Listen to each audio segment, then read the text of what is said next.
சமயத்திலே ஏன் பஞ்சபுராணம் ஓதப்படுகிறது?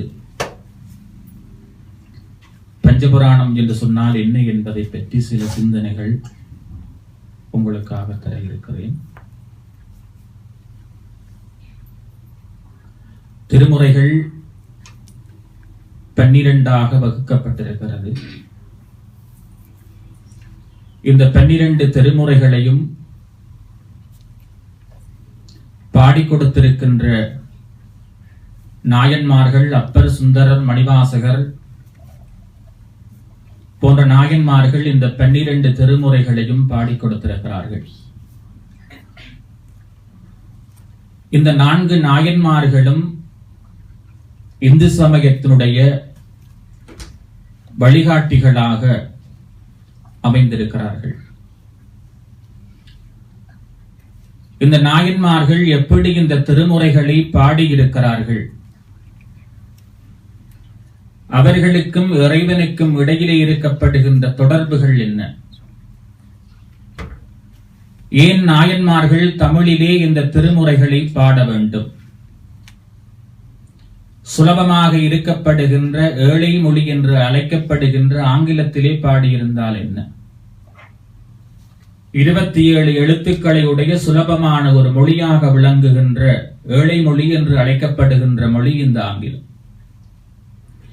ஏன் நாயன்மார்கள் தமிழிலே பாட வேண்டும்? இறைவன் ஏன் தமிழிலே பாடு என்று சொல்லி நாயன்மார்களை பணித்திருக்கிறார். மறை ஓதிய வாயினால் தமிழையும் கொஞ்சம் பாடு என்று சொல்லுகிறார். இந்த 12 திருமுறைகளுக்கும் மூலகாரணமாக பிறவியிலே ஞானியாக இருக்கின்ற ஞானசம்பந்தர், திருநாவுக்கரசர், சுந்தரமூர்த்தி நாயனார், மணிவாசகர், இவைகள் இந்த 63 நாயன்மார்களிலே சிறப்புடையவர்களாக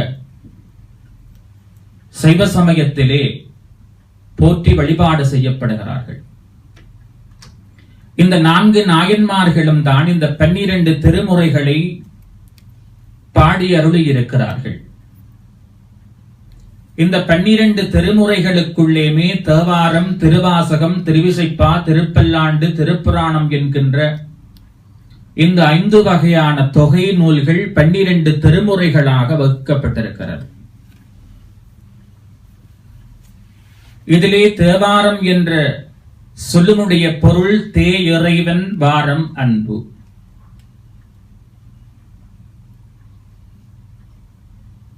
இந்த தே இறைவன் வாரம் அன்பு என்கின்ற பெருமையான ஒரு வாக்கியத்தை இறைவனுக்கு நாங்கள் ஆரமாக சூட்டுகின்ற மிகப்பெரிய ஆரம் எது என்று கேட்டால் தேவாரம்.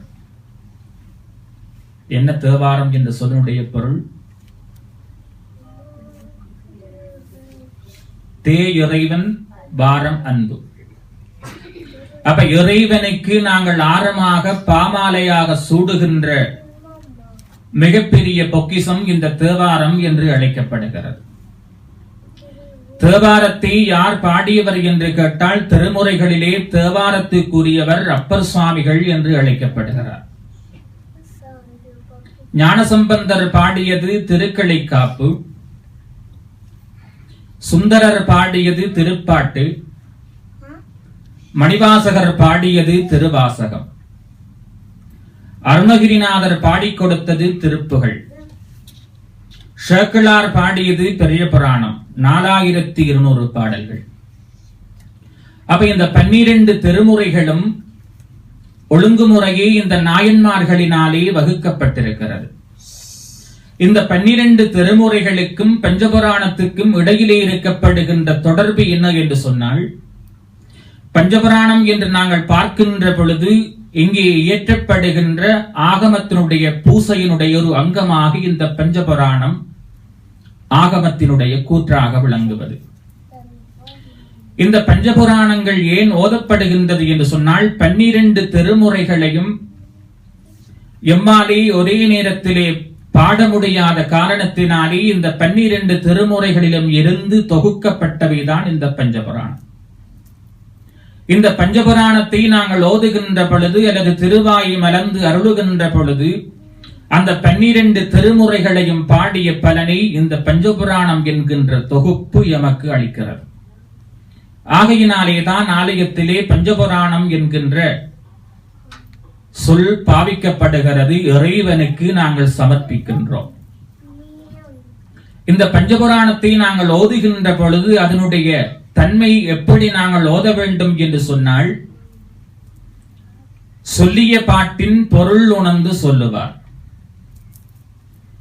இந்த நாயன்மார்களினாலே பாடப்பட்டிருக்கின்ற இந்த திருமுறைகளிலே இருக்கப்படுகின்ற ஒரு எழுத்துக்களை கூட மாற்றுவதற்கு எமக்கு எந்த அதிகாரமுமே இல்லை. அநேகமாக பல இடங்களிலே பாருங்கள், பஞ்சபுராணம் ஓதுகின்ற பொழுது தங்களுக்கு இயற்ற வகையிலே சொல்லுகளை எழுத்துக்களை மாற்றுகிறார்கள். மாற்றுகின்ற பொழுது பிரம்மகத்தி என்கின்ற தோஷத்துக்கு ஆளாகுகின்ற தன்மை எமக்கு ஏற்படுகிறது. ஏன் நாயன்மார்கள் அதை இறைவனுடைய திருவடியிலே சமர்ப்பிக்கின்றார்கள் என்று சொன்னால், பண் என்கின்ற மிக மகோன்னதமான தன்மை இறைவனுடைய திருவடிக்கு சமர்ப்பிக்கப்படுகிறது. இந்த பஞ்சபுராணம் பூசையினுடைய ஒழுங்கிலே நாங்கள் ஓதுகின்ற பொழுது அல்லது படிக்கின்ற பொழுது நாங்கள் முதலாவது காலத்திலே அந்த பண்ணை அப்படியே இறைவன் அல்லது இறைவனுடைய திருவடிக்கு சமர்ப்பித்து விட வேண்டும். இரண்டாவது காலம் அல்லது மூன்றாவது காலம் இந்த பூசை ஒழுங்கிலே நாங்கள் இந்த திருமுறைகளை நாங்கள் ஓதுகின்ற பொழுது அந்த இடத்திலே நாயன்மார்கள் இயற்றிய பண் அந்த இடத்திலே இல்லாமல் போய்விடுகிறது. ஆகையினாலே நாங்கள் கச்சேரி சங்கீத இசை மேடைகளிலே ஒரு திருமுறைகளை நாங்கள் எங்களுடைய இசைக்கு ஏற்ற வகையிலே ஆரோகணம் அல்லது அவரோகணப்படுத்தி சுரங்களை அதிலே மீட்டி நாங்கள் பாடுகின்ற பொழுது எம்முடைய காதுக்கு இனிமையாக இருக்கிறது.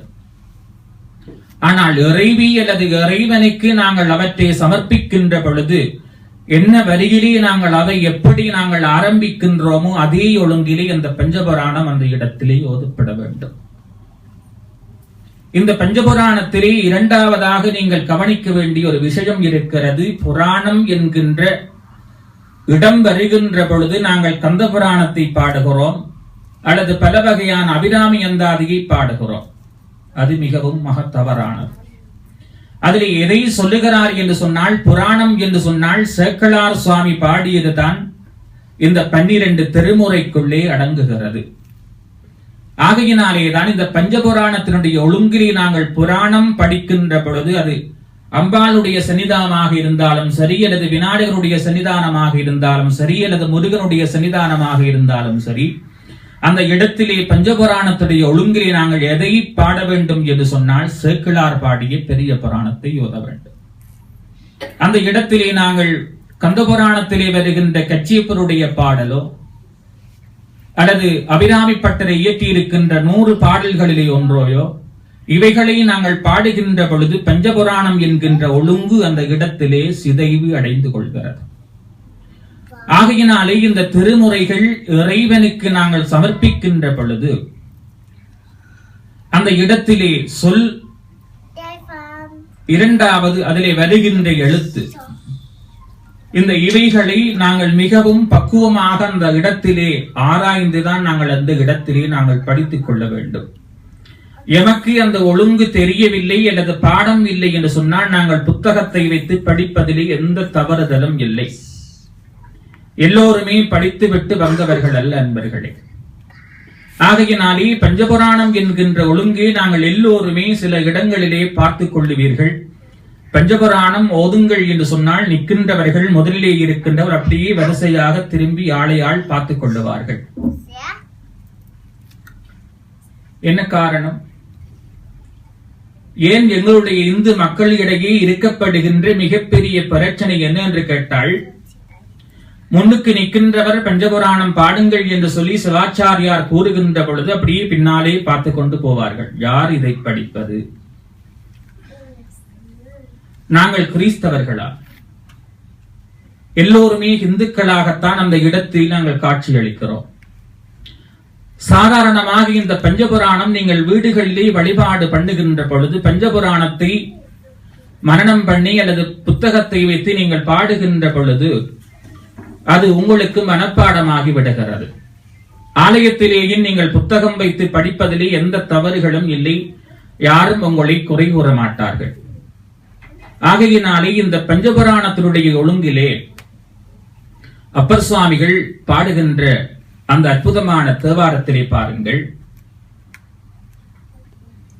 புலக்கி வேந்தராக இருக்கின்ற அப்பர் சுவாமிகள் அவன் சமயத்தவர்கள் என்ன பண்ணுகிறார்கள் என்று சொன்னால் அப்பர் சுவாமிகளை நீற்றறையிலே இடுகிறார்கள். அது எப்படியான நீற்றறை என்று சொன்னால் அக்கினி கொப்பிழித்து உமிழுகின்ற நீற்றறை. அந்த நீற்றறையிலே இட்டவுடனே விலங்கு கம்பிகளினாலே சிறையிட்டு நீற்றறையிலே இடுகின்ற பொழுது அப்பர் சுவாமிகள் இறைவனுடைய மகாமந்திரமாகிய பஞ்சாட்சரத்தை அந்த இடத்திலே நினைக்கின்றார், ஓதுகின்றார். ஓதுகின்ற பொழுது அந்த நீற்றறை எப்படி மாறுகின்றது என்று சொன்னால் ஐசரையாக மாறுகிறது. அவர் ஓதுகின்ற அந்த பாடல் மிக அழகாக சொல்லுகிறார். மசில் வீணையும் மாலை மதியமும் வீசு தென்றல் வீங்கிள வேணிலும் மூசு வண்டரை பொய்கையும் போன்றதே என்று அப்பர் சுவாமிகள் அந்த நீற்றறையிலே இருந்து இந்த பாடலை பாடுகிறார். இந்த அப்பர் சுவாமிகள் பாருங்கள், 7ஆம் நூற்றாண்டிலே வாழ்ந்த மிகப்பெரிய பரமஞானி அப்பர் சுவாமிகள். இறைவனுடைய திருவாக்கினாலே அதிஷ்டித்து இந்த திருவருள் என்கின்ற பொக்கிஷத்தை தரக்கூடிய தேவாரத்தை திருவாய் மலர்ந்து எழுதுகிறார். அதே அப்பர் சுவாமிகள் பாருங்கள், இறைவனை வேண்டுகின்ற பொழுது அப்பன் நீ அம்மை நீ ஐயனும் நீ என்று சொல்லுகிறார். மணிவாசகர் அம்மையே அப்பா என்று சொல்லுகிறார். இந்த இரண்டுக்கும் இடையிலே இருக்கின்ற வேற்றுமை என்ன? நாங்கள் நண்பர்களே முன்னாலே பாருங்கள், நம்முடைய பெயருக்கு முன்னாலே இன்னிசல் சேர்த்துக் கொள்ளுகிறோம். என்ன காரணம்? ஏன்? திருமணமாகாத பெண்கள் தங்களுடைய பெயருக்கு பின்னாலே அப்பாவினுடைய பெயரை சேர்த்துக் கொள்ளுவார்கள். திருமணம் ஆகினவுடனே கணவனுடைய பெயரை முன்னுக்கு சேர்த்துக் கொள்ளுகிறார்கள். ஆனால் ஆண் வழியிலே இருக்கின்றவர்கள் அனைவருமே இந்த தலையெழுத்து என்கின்ற தகப்பனாருடைய பெயர் ஏன் நாங்கள் முன்னாலே போட வேண்டும்? அநேகமாக நான் இங்கே பல துண்டுகளை பார்த்திருக்கிறேன். தகப்பனாருடைய பெயரை பின்னுக்கு போடுகிறோம். மிக மிக மகா தவறு. இந்த 12 மாதங்களுக்கும் அப்பர் சுவாமிகள் சொல்லுகின்ற அந்த அப்பன்னி அம்மைனி என்ற வார்த்தைக்கும் இடையிலே இருக்கப்படுகின்ற தொடர்பு என்ன என்று சொன்னால், நாம் எல்லோருமே பரிபூர்ணமாக 12 மாத குழந்தைகள். ஒரு தாய் ஒரு பிள்ளையை ஈன்று எடுக்கின்ற பொழுது சொல்லுகிறாள், மகனே அல்லது மகளே உன்னை நான் 10 மாதம் சுமந்தேன். நாங்கள் ஏன் பேருக்கு முன்னுக்கு இன்னிசல் போடுவதற்கான காரணம் சொல்லுகிறேன். 10 மாதம் நான் சுமந்தேன் என்று சொன்னால் அங்கே இருக்கப்படுகின்ற வினை எச்சம் என்ன என்று சொன்னால், இது முன்னாலேயே ஏதாவது ஒரு பொருளாக அமைந்திருக்கிறது. அப்ப தாயானவள் 10 மாதம் சுமக்கின்ற அந்த கருவை 2 மாதம் தந்தையார் கருச்சுமந்து அந்த கரு வளர வேண்டும் என்பதற்காக தாய் என்கின்ற கர்ப்பமாகிய பூமாதேவி அந்த விதை பொருள் நாடுகிறார். எக்ஸாம்பிள், என்னுடைய கையிலே ஒரு அவரை விதை இருக்குமானால் அந்த அவரை விதை கையிலே இருந்தால் முளைக்குமா? முளைக்குமா? முளைக்காதா? முளையாது. அதை நாங்கள் பூமி என்கின்ற பூமாதேவியிலே இடுகின்ற பொழுதுதான் அந்த அவரை விதை முளைத்துக் கொள்கிறது. அதே போன்று இந்த தந்தையார் என்கின்ற தன்மை 2 மாதம் அவர் கருச்சுமந்து அந்த கரு வளர வேண்டும் என்பதற்காக தாய் என்கின்ற கர்ப்பமாகிய பூமாதேவி அந்த கருப்பொருள் நாடுகிறது. தந்தையார் 2 மாதம், தாயார் 10 மாதம் சுமந்து பூரணமாக 12 மாத குழந்தைகள். நீங்கள் பிறந்த நாள் கொண்டாடுகின்ற பொழுது 10 மாதத்திலே கொண்டாடுகிறீர்களா? இல்லை, 12 மாதம் பூரணமாக வர வேண்டும். அப்ப இந்த 12 மாதங்களும் இடையிலே இருக்கப்படுகின்ற தொடர்பு என்ன என்று சொன்னால், எம்மை யார் முதல் கருச்சுமந்தவர் யார் என்று கேட்டால் அப்பா. ஆகையினாலேதான் நாங்கள் முன்னாலே அப்பாவினுடைய பெயர் போடுகிறோம். தாய் சொல்லுகிறாள், முன்னை தவம் இருந்து 300 நாள் சுமந்து அந்தி பகலாய் தொந்தி சரிய சிவனே சிவனே என ஆதரித்து 10 மாதம் தாய் சுமக்கிறாள். சுமந்தாலும் எம்மை யார் முதல் கருச்சுமந்தவர் என்று கேட்டால் அப்பா. ஆகையினாலே தான் நாங்கள் முன்னாலே அப்பாவினுடைய பெயர் போட்டுக் கொள்ளுகிறோம். அதைத்தான் அப்பர் சுவாமிகள் அப்பன் நீ அம்மை நீ ஐயனும் நீ அன்புடைய மாமனும் மாமியும் என்று சொல்லுகிறார். ஏன் அன்பை கொண்டு போய் மாமனுக்கும் மாமிக்கும் போடுகிறார்? அப்பாவுக்கும் அம்மாவுக்கும் போட்டிருக்கலாம். ஏன் அன்பு என்கின்ற சொல்லை கொண்டு போய் மாமனுக்கும் மாமிக்கும் போடுகிறார்? அநேகமாக வெளிநாட்டை பொறுத்தவரையிலே மாமன் மாமி என்பது எங்கேயாச்சும் தேடித்தான் கண்டுபிடிக்கணும். மாமன் மாமி ஒன்று ஸ்ரீலங்காவில் இருப்பார்கள், இல்லை என்று சொன்னால் பிரான்சில் இருப்பார்கள், இல்லை என்று சொன்னால் ஜெர்மனில் இருப்பார்கள், இல்லை என்று சொன்னால் லண்டன்ல இருப்பார்கள். அநேகமாக தனித்தனியாகத்தான் இருக்கிறோம். தான் பெற்ற மகளை மாப்பிள்ளை மகிழுவதைக் கண்டு சந்தோஷம் அடைகின்றவர்கள் யார் என்று கேட்டால் பெண்ணினுடைய தாயும் தந்தையும். ஆகையினாலேதான் அன்பு என்கின்ற பதத்தை கொண்டு போய் மாமன் மாமிக்கு போடுகிறார் அப்பர் சுவாமிகள். அன்புடைய மாமனும் மாமியும் நீ ஒப்புடைய மாதர். இதிலே இருக்கப்படுகின்ற மிக முக்கியமான தன்மை என்ன? ஒப்புடைய மாதர். மாதரி என்று சொன்னால் இந்து சமயம் இறைவிக்கு இறைவனுக்கு ஒப்பாக தாயை சொல்லப்படுகிறது. ஒப்பு என்கின்ற மாதிரி என்கின்ற பதத்தை நாங்கள் பார்க்கின்ற பொழுது அந்த இடத்திலே ஒழுக்கம், தயவு, அச்சம், மடம், நாணம், பயப்பு என்கின்ற இந்த நற்குணங்கள் அடங்கியவளாக இருக்கின்றமையினாலேதான் ஒப்புடைய மாதரும் என்று சொல்லுகிறார். ஆகையினாலே இந்த அப்பர் சுவாமிகளுடைய இந்த தேவாரம் என்கின்ற மிகப்பெரிய மகா மருந்து நாங்கள் பாவிக்கின்ற பொழுது முழுக்க தன்னுடைய வாழ்க்கையை உணர்ந்து இறைவன் மேல் கொண்டிருக்கின்ற அதி தீவிரமான பக்தியினாலே இறைவனி அந்த வார்த்தையை பாடி என்று சொல்லுகிறார். ஆகையினாலேதான் அப்பர் சுவாமிகள் இந்த தேவாரம் என்கின்ற மிகப்பெரிய பொக்கிஷத்தை பாடுகிறார் என்று சொல்லி இந்த திருமுறை என்கின்ற தத்துவத்தை இதிலே பூர்த்தி செய்து அமைதியாக இருந்து உங்களுடைய திருவடிகளுக்கு நமஸ்காரம் சொல்லி